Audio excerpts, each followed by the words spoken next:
MSW Media.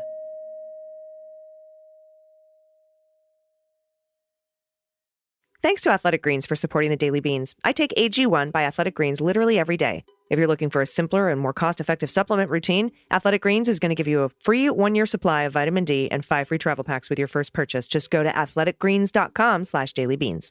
News with swearing.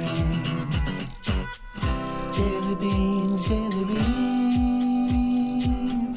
Daily Beans, Daily Beans. Hello and welcome to the Daily Beans for Tuesday, February 7th, 2023. Today, a neo-Nazi and his girlfriend have been arrested ahead of a planned terror attack in Maryland. A Kevin McCarthy appointee voted against additional security measures for the State of the Union address. A federal judge says the constitutional right to an abortion may still exist despite the Dobbs ruling. And the Chinese spy balloon story just keeps getting more embarrassing for Donald Trump and Republicans. I'm Allison Gill. And I'm Dana Goldberg. Happy State of the Union Day, my friend. And to you as well.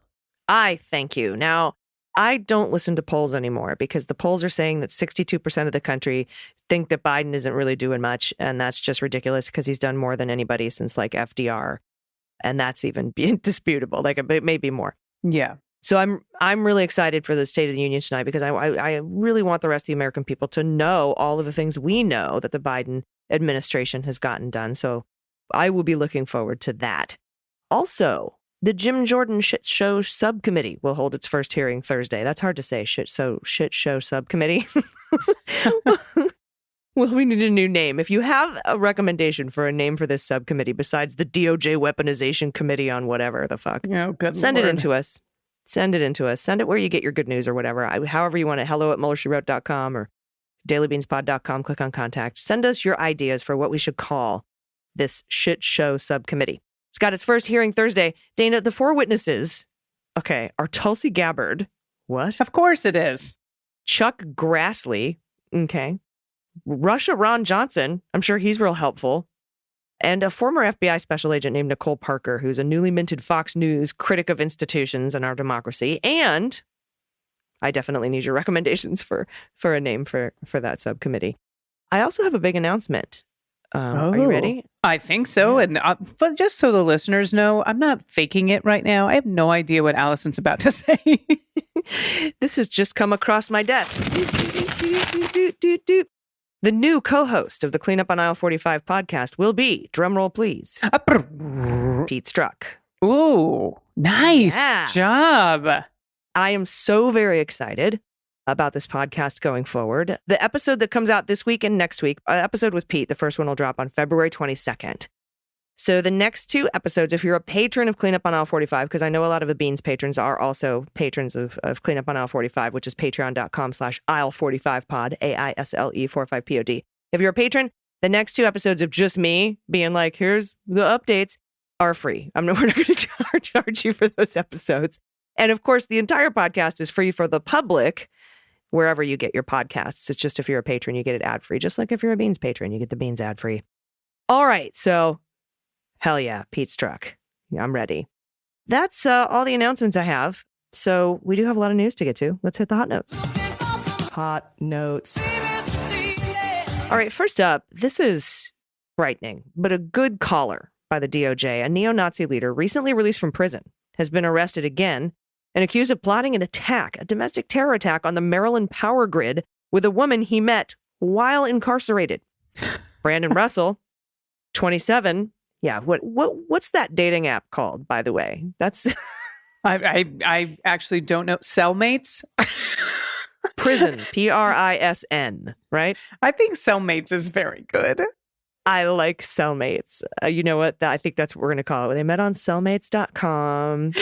Yep. Brandon Russell, 27, and Sarah Clendaniel, 34. Oh, 34, 27. Expected to make their first appearance Monday in Baltimore and Florida. Of course, kind of drag Florida into this, on a charge of conspiring to destroy an energy facility, which carries up to a 20-year sentence in prison. Quote, if we can pull off what I'm hoping, this would be legendary. That's what she said. Clendaniel said on January 29th, according to the court record. She was speaking to a federal informant who was having similar discussions with Russell. According to prosecutors, their plan was to attack with gunfire 5 substations that serve the Baltimore area. The charges come after similar attacks on the power grid in North Carolina and Oregon that remain unsolved. The Department of Homeland Security recently warned the U.S. is in a heightened threat environment and that critical infrastructure is among the targets of potential violence. In conversations about the plot, according to court documents, Clen Daniel, quote, described how there was a ring around Baltimore, and if they hit a number of them all on the same day, they would completely destroy this whole city. At a news conference Monday morning, U.S. Attorney for the District of Maryland, Eric Barron, thanked federal, state, and local law enforcement partners for stopping the plot. Together, we are using every legal means necessary to keep Marylanders safe and to disrupt hate-fueled violence. We are united. Hate cannot win. Special agent in charge, Thomas Sobocinski of the FBI field office in Baltimore, said Clen Daniel and Russell conspired to inflict maximum harm to the power grid. Quote, the accused were not just talking, but taking steps to fulfill their threats and further their extremist goals. The FBI views their extremist views as racially or ethnically motivated, Sobocinski said. According to prosecutors, they used open source information on the national infrastructure grid to pick 5 electrical substations around Baltimore that would, if attacked on the same day, create a cascading failure in the entire system. Clen Daniel and Russell met while incarcerated at separate prisons. According to the court documents, Russell in federal custody for possessing bomb-making materials, and Clen Daniel in Maryland for robbing convenience stores with a machete. Quote, going to prison was worth it because I might not have met you otherwise. Oh, Russell goodness. said in a text message. Yeah, boy, destiny has popped me to you. What the fuck? I'm like, was Destiny the judge? Yes, federal judge Destiny sentenced. Thank you. Did we get to go to the same prison now? Oh, winky, winky hearts. Russell, a former Florida National Guard member, is the founder of the neo-Nazi group Atomwaffen, which attempted to use violent attacks to spark a race war in the United States. Experts say the group, while small, is dangerous because of its influence on the broader far-right movement to eschew politics and spill blood.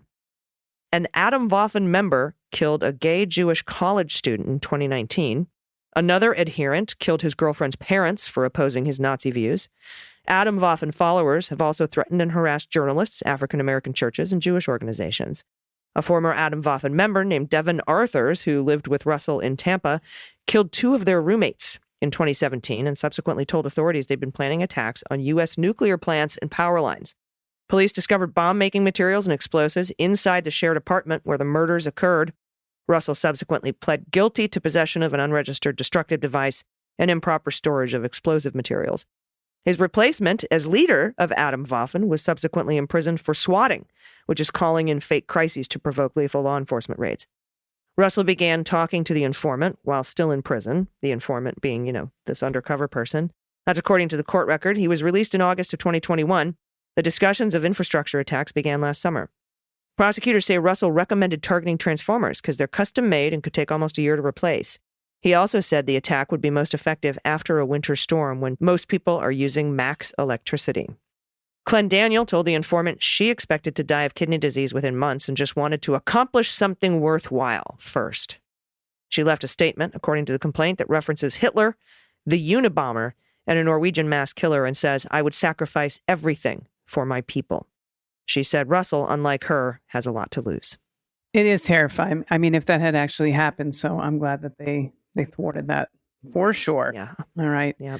AG, the Capitol Police Board, which is a 3-member body that makes security decisions for the Capitol complex, they split a 2-1 last week in favor of erecting a temporary security fence ahead of Biden's State of the Union address. And that's according to 2 people familiar with that decision. The lone vote against the plan was William McFarland, the House's newly minted Sergeant at Arms. Terrifying. It's unclear why McFarland opposed the fence installation. His Senate counterpart, Karen Gibson, and architect of the Capitol, Brett Blanton, they both voted in favor of installing the temporary fencing. And the 3 officials make up the Capitol Police Board. Well, Capitol Police Chief Thomas Manger is a ex officio member of the board who can participate but cannot vote. The security fencing has already been installed ahead of Biden's address, but the split among the 3 board members marks a notable shift. Capitol Police and House Sergeant of Arms officials declined to comment on that. One of the 2 people familiar with the vote asked about the rationale of McFarland's vote, said there was, quote, no actionable intelligence to necessitate putting up a fence. noting the State of the Union speeches prior to January 6th attack on the Capitol didn't require one. Well, Capitol Police reinstalled the fencing around last year's speech. Okay. Now, McCarthy and his GOP colleagues have in the past criticized the security fencing that ringed the Capitol in the months following January 6th and suggested it was left up for political purposes rather based on threat intelligence. Yeah. They also made a key portion of their 2022 campaign rhetoric about their intent to reopen the Capitol, including lifting restrictions on building access and removing security screening around the House chamber. Since January 6th, temporary metal fencing has been deployed sporadically around the Capitol ahead of high-profile events and visits by the president. McFarland, who is well-liked, he's a veteran security officer of the House. He was Speaker McCarthy's pick to succeed William Walker, the sergeant-at-arms appointed by former Speaker Nancy Pelosi during the previous Congress. And McFarland is a longtime member of the Capitol Hill security apparatus. Well, over the past 2 decades, he's been a member of the Capitol Police, a security official with the House Intelligence Committee, and he has spent more than 10 years as director of the Office of House Security for the House Sergeant at Arms. So this guy's been there for a while. Seems to know what he's doing, but it is peculiar that he would vote against the other two. Yeah, that is weird. All right, and from Ward and Seligman at Politico, the Biden administration is willing to brief former Trump officials on a newly discovered intelligence that China sent spy balloons into U.S. airspace during their time in charge, during the Trump administration. The offer, described by senior Biden administration officials on Sunday night, comes as the former guy and senior members of his national security team say they were never briefed on such an incursion by a Beijing-sent aircraft. Quote, this information was discovered after the prior administration left. The intelligence community is prepared to offer key officials from the Trump administration briefings on China's surveillance program, since you were too stupid to notice it yourself. That was one of the officials. The official, along with several others, asked not to be named in order to discuss the information. Briefers would also be willing to discuss Beijing's similar operations in East Asia, South Asia, and Europe over the last several years. The proposal to brief the Trump officials is the latest development following the military shoot-down of that Chinese spy balloon on Saturday. 7 days after it entered U.S. airspace, Republicans and former Trump officials said this week they would have downed the airship as soon as it appeared and criticized Biden for waiting until the balloon was over water before bringing it down. And on Saturday, senior Defense Department officials said the Chinese spy balloons entered American airspace 3 times during Trump's tenure and once before during the current administration. The administration officials didn't detail how they learned of those events long after they happened. Still, it helps explain why 5 senior Trump administration officials that Politico spoke with on Sunday said they were never told of such incidents. This never happened. It would have never happened. That's what Trump told Fox News on Sunday. I'm not aware of a single civilian national security leader from the Trump administration who's heard of this. At lower levels, officials have tracked multiple instances of balloon activity over U.S. territories in recent years. One of the Trump-era balloons hovered over Guam. And in 2020, the intelligence community assessed that a much smaller balloon detected off the coast of Virginia, 2 of them were Chinese radar jamming devices. Rep. Michael Waltz, House Armed Services Committee member, tweeted Sunday the Pentagon had informed his office that several Chinese balloon incidents have happened in the past few years, including over Florida. Before the Biden administration's new offer to give a briefing, Trump officials denied this ever happened. Quote, I don't ever recall somebody coming to my office or reading anything that the Chinese had a surveillance balloon above the United States. Maybe don't admit that. Yeah, that seems a little embarrassing. Trump's second defense secretary, Mark Esper, admitted embarrassingly to CNN on Friday. Biden's team has given no indication it will downgrade intelligence to make a public case that there were past examples. But at this point, all briefings will apparently take place behind closed doors. In fact, all senators will receive a briefing on the just downed balloon.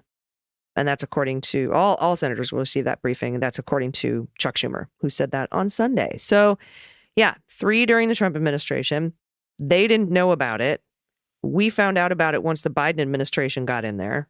And we're happy to tell you about it since you weren't able to figure it out yourselves. Margie Taylor Greene is like, everyone needs to be investigated for the break in rank. Why didn't we know about these balloons? I'm like, the call's coming from inside the house. And the house is Mar-a-Lago. Like, what if it's because you're the bad guys? Yeah. What if Trump didn't say anything about Chinese spy balloons because he owes them a tremendous amount of money, has a bank account in China, and his daughter and son-in-law made millions of dollars off Chinese patents during the administration? I'm sure none of that has anything to do with Trump being like, I didn't see any balloons. All right, we're going to move on.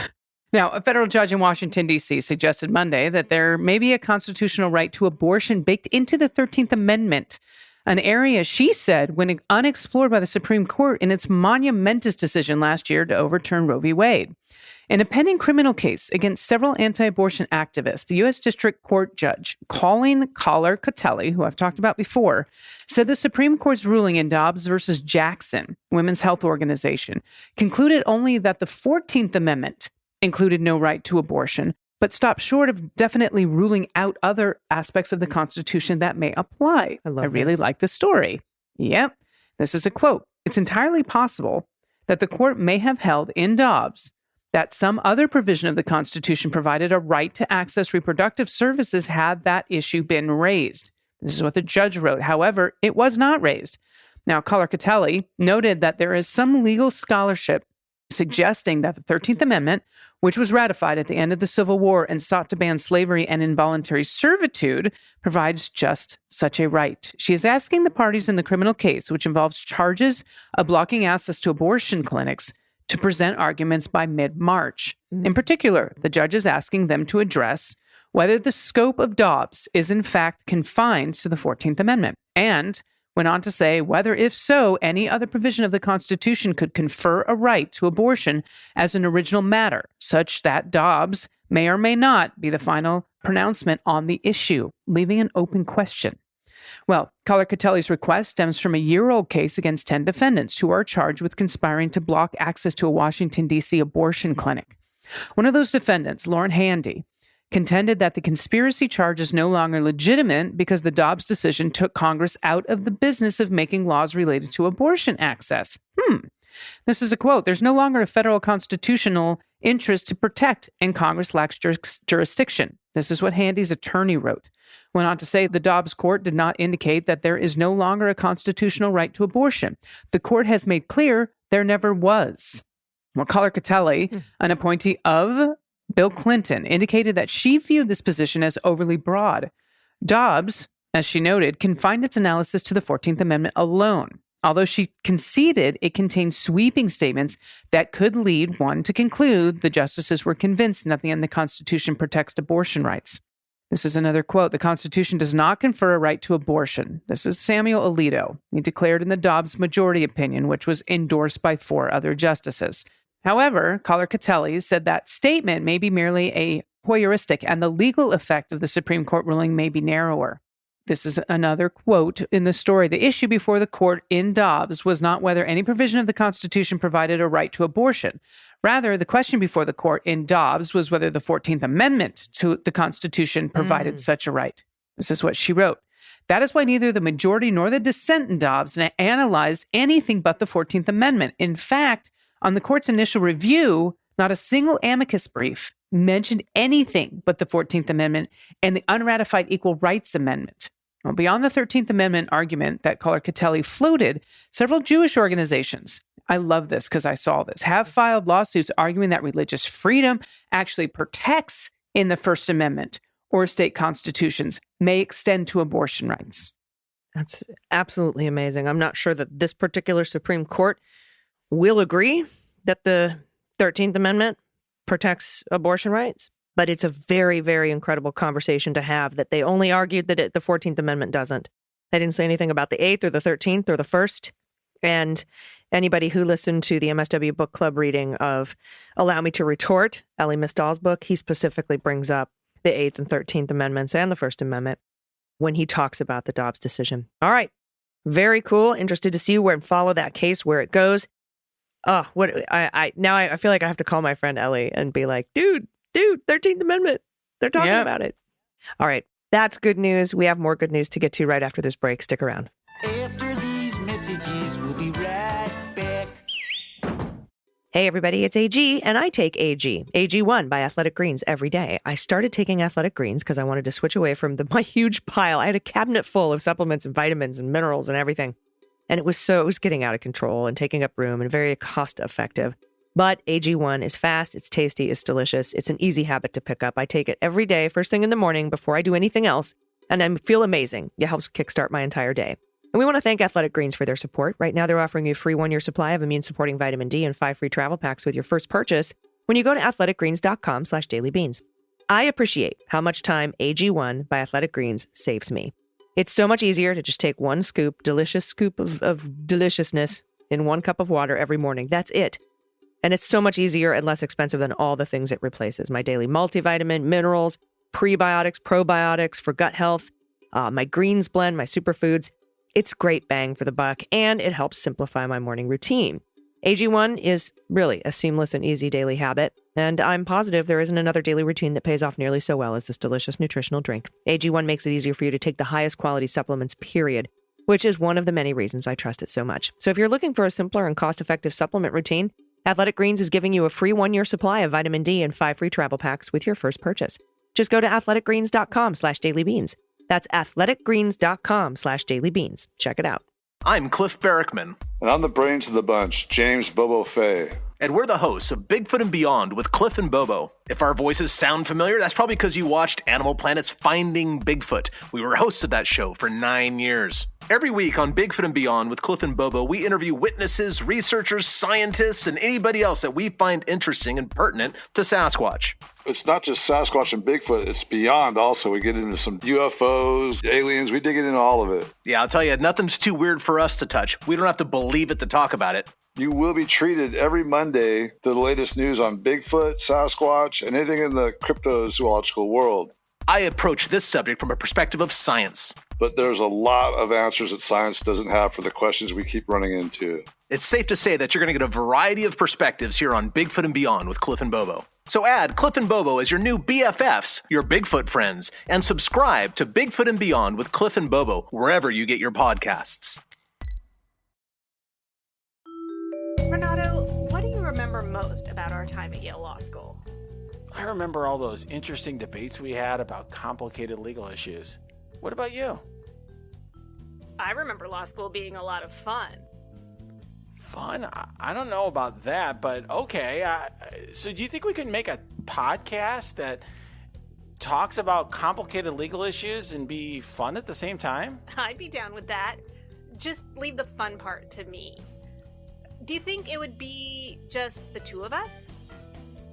In my house, we travel in packs and flocks. In my house, we're a solo operation.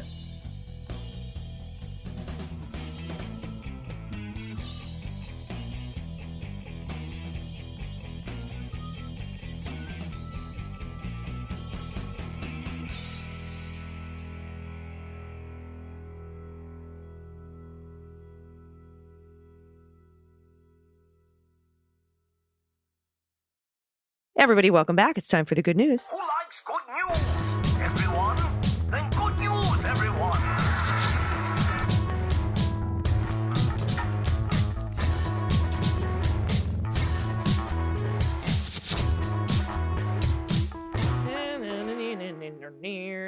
Good news, good news. And if you have any good news, confessions, corrections, you want to give a shout out to a hero in your life or a local adoptable pet in your area or a local business that you want to support. If you want to tell me some shit kids say or shit you've said or shit adults say, anything you want to send to us, you can do it. Oh, and What the Mutt, we're champions now. You can send those in too. With that, basically, if you're new, welcome. Thank you for listening to the Daily Beans. But we play this game called What the Mutt, where you send in a picture of your rescue pup and we try to guess what breed. Sometimes it goes very well. Sometimes it goes very poorly. Twice we've done well. We got a 5 out of 7, and yesterday we got a 2 out of 3. So we're getting better. Practice makes perfect. And you can send it all into us at dailybeanspod.com and click on contact.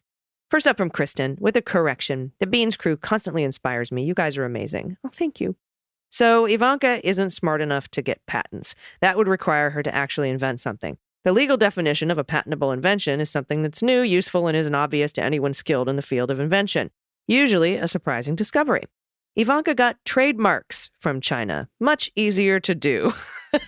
Okay, I love that Kristen somehow was traveling in time, heard the podcast that we did today, sent in a correction yesterday to my faux pas today in the podcast, and no one else needs to do it because I have been corrected.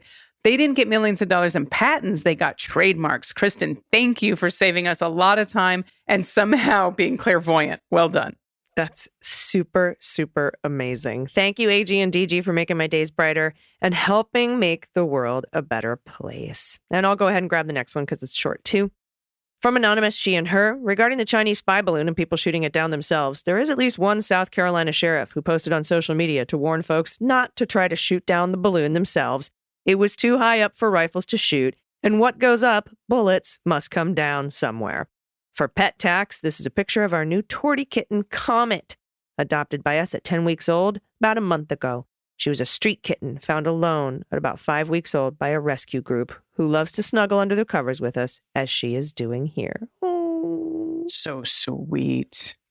thank I you. love those. Indeed. All right. This is from Will, pronouns he, they.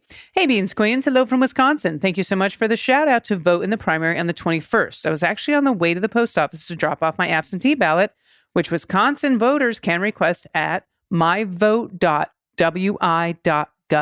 Myvote.wi.gov. I love to vote from home so I can research candidates with the ballot in front of me, but Wisconsin voters who aren't permanently disabled need to request absentee ballots every single year. There are 4 candidates for the Supreme Court race, and 2 are, quote, conservative non-starters. Everett Mitchell and Janet Protasewicz. We're going with Protasewicz. Okay. Janet Protasewicz. I like it. Both look good, like good candidates, both from the circuit courts, Wisconsin's lowest court. Brett Protasewicz, I hope this is right, has twice the experience on the bench and a lot of good quotes about applying the law predictably instead of research for the desired result, which is a great poke in SCOTUS's eye, while Mitchell's campaign seems rather inactive. Thanks for all you do, and thanks for the reminder to vote blue over Q. This might be our last chance to stomp out gerrymandering before Republicans take a veto-proof majority. And because Supreme Court races are nonpartisan, it's more of a 2-stage runoff general election, and you need to vote in both. P.S. AG, I'm so proud of the way you handled the recent stuff, and I'm glad we'll continue to hear you in all the places. P.P.S. Pod pet tax. This is Reggie. The 17 breed mutt has gotten bigger. Look how cute. The feet. Oh, He's adorbs. I want to pet. Thank you for that information, Will. I appreciate that. I also got a message from the Wisconsin Dems, and I'm very excited to talk to them. I see if I can bring somebody on to talk more about this election. Seriously, the future of the legislature in Wisconsin, Congress, this affects and impacts everything. Wisconsin is so important. So thank you, Will. All right, next up from Sam, they and them. Hello, ladies of the Leguminati. Writing in today to share one of my favorite things, camping. Last year, me and some friends went camping in December. You may recall this as I wrote in to describe it a fine and pleasant misery, featuring wind, rain, snow, and thunder, among other things. So, of course, I wanted to go again before we even got home. This year, while talking with a friend about camping, again, he told me, Sam, if you want to go through that again, you're going to have to plan it yourself. So I did, and I planned it on my birthday. I don't normally do anything special on my birthday, but this year I wanted to treat yourself to something less stressful than a dinner with my family. And I got it. Thanks to some better preparation on my part. Do not skimp on your sleeping bags, people. I can confirm that. And keeping a close eye on the weather, we all had a great time. The weather was better, the fire was warmer, the food was top-notch. Even without that, I would have had a good time thanks to the company, though. And I'm not just saying that because some of them listen to the show. Definitely one of the best birthdays I've ever had. Well, hello, Sam's friends, camping friends. Attached is a picture of Link, one of my friend's Bengal cats. I love Bengals. And a picture of us getting ready to hike out. Winter camping isn't the best for selfies, but I'm the one with the pink hair. First of all, beautiful cat. Beautiful green eyes. So cute.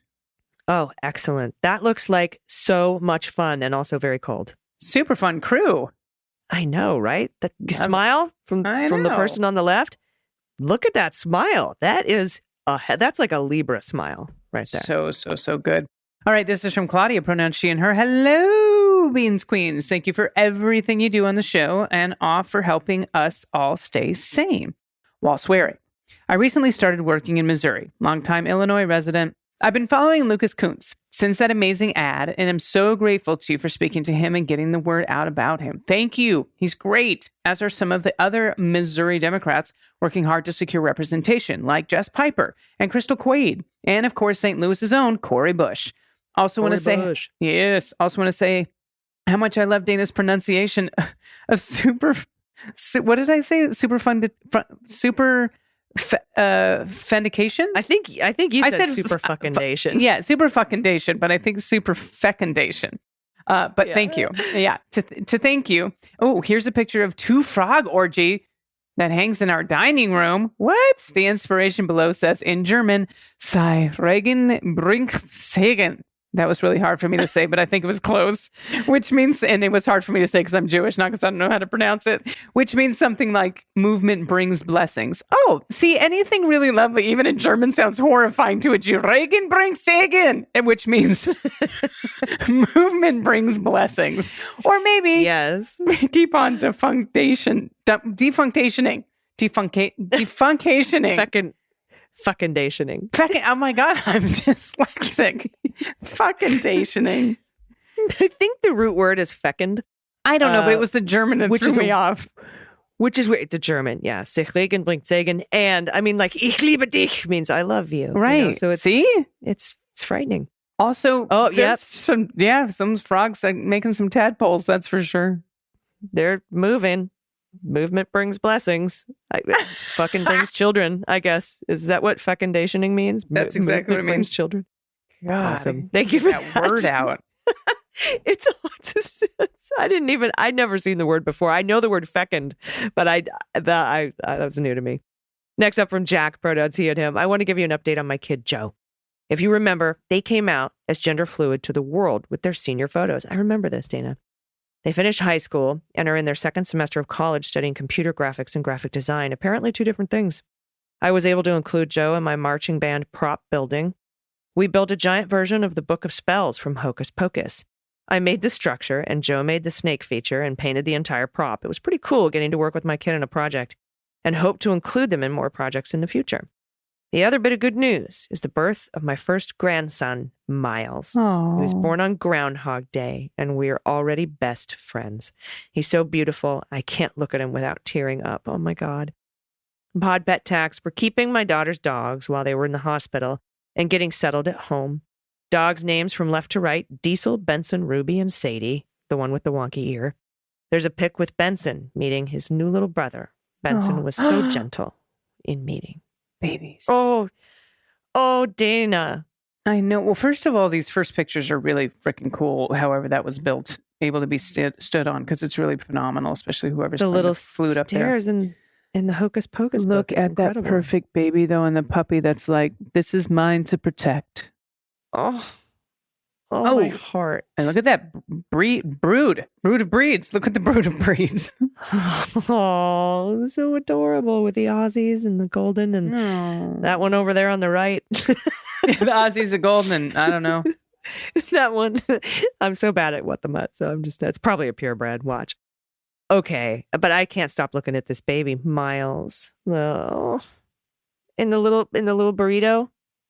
So cute. So adorable. I got frogs. You got babies. I did. We got everything we need in the good news and fecundation. Mm-hmm. Yeah.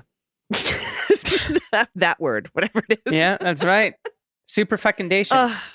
Super fecundation. Thank you so much, everybody, for your good news stories. Please send in more and send in your ideas for what we should call the shit show subcommittee, which is the weaponization of the Department of Justice blah blah blah House committee that Jim Jordan is heading up. As he's we should just call it the circular firing squad, because that's what it's going to end up being for sure. It's just such a clusterfuck. So all that you can send to us at dailybeanspod.com and click on contact. Dana, do you have any final thoughts before we get out of here? I actually do. I have a call to arms. It's not really a call to arms, and I hope this is okay to ask. I really want to redo my website. It looks like it's from 1995, if websites existed in 1995. If there's any of the Beans listeners out there that this is what you do for a living and want to be a part of this, would you just shoot a quick email and give them your information, and one of the producers will get it to me? I would really love to give some work to one of our Beans listeners, and it would be kind of cool if you help me build it. So that's it. If there's anyone out there that knows how to do this stuff, does it for a living, I would love to hire you for some work. That would be rad. All right. Thank you for that. And I guarantee you that there's somebody There's amazing gotta and be. talented There's gotta amongst be. the Leguminati that would want to Yeah. help out, especially with all that work you do for HRC, you know? I mean, fuck, Thanks, dude. honey. How much money raised now? Over $40 million for LGBTQ, women's reproductive health, and HIV/AIDS education and prevention. I love that so much. I love you, dude. You're so awesome. Everybody, Love you too. we'll be back. Thank you. We'll be back in your ears tomorrow. Until then, please take care of yourselves, take care of each other, take care of the planet, take care of your mental health. Vote blue over Q. And take someone with you. To the Wisconsin polls. Get your ballots in there. Let's change it. Let's change the judiciary. Let's solidify the Supreme Court in Wisconsin. And hooray, Pete Strzok, co-host Cleanup on Aisle 45. I've been AG. Woohoo! And I've been DG. And them's the beans. The Daily Beans is written and executive produced by Allison Gill with additional research and reporting by Dana Goldberg and Amy Carrero. Sound design and editing is by Desiree McFarlane, with art and web design by Joelle Reeder with Moxie Design Studios. Music for The Daily Beans is written and performed by They Might Be Giants, and the show is a proud member of the MSW Media Network, a collection of creator-owned podcasts dedicated to news, politics, and justice. For more information, please visit mswmedia.com. MSW Media.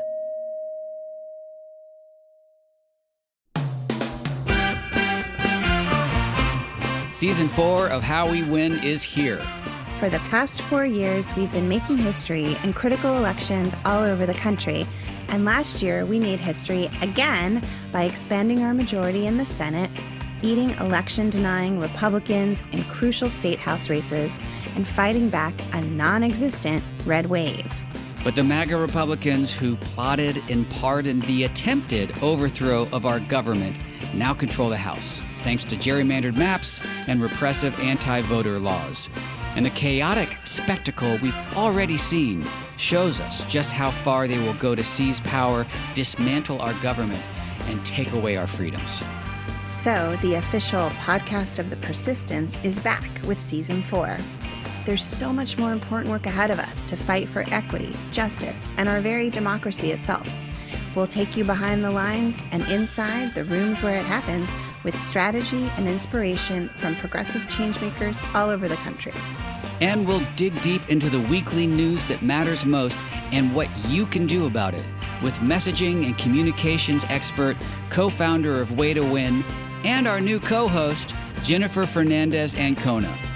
So join Steve and I every Wednesday for your weekly dose of inspiration, action, and hope. I'm Steve Pearson.